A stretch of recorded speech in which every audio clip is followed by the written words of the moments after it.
बस स्थानकात एसटीची वाट बघत थांबलेल्या तरुणाच्या पायावरून गाडी गेल्याने तो गंभीर जखमी झाला। सदरची घटना ही मंगळवार दिनांक 21 जुलै रोजी सायंकाळी 5:30 वाजण्याच्या सुमारास घडली। या प्रकरणी जखमी निहाल अयूब जमादार वय वर्ष 35 राहणार लोणार गल्ली कुरुंदवाड यांनी सांगली शहर पोलिसात फिर्याद दिली।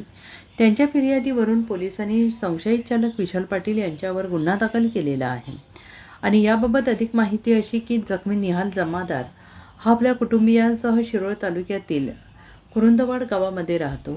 निहाल हा शहरात कामानिमित्त आला होता। मंगळवारी सायंकाळी 5:30 वाजण्याच्या सुमारास गावी जाण्यासाठी शहर मध्यवर्ती बस स्थानकात एसटीची वाट बघत तो उभा होता। त्याचवेळी स्टँडमध्ये संशयित चालक विशाल पाटील हे त्यांच्या ताब्यातील एसटी बस क्रमांक MH 24 AU 7714 हे घेऊन आले आणि त्याचवेळी एसटीच्या पुढील डाव्या बाजूचे चाक निहाल जमादार यांच्या पायावरून गेल्याने ते गंभीर जखमी झाले। त्यानंतर निहाल यांना उपचारासाठी दाखल करण्यात आले। या प्रकरणी निहाल जमादार यांनी सांगली शहर पोलीस ठाण्यात फिर्याद दिलेली आहे।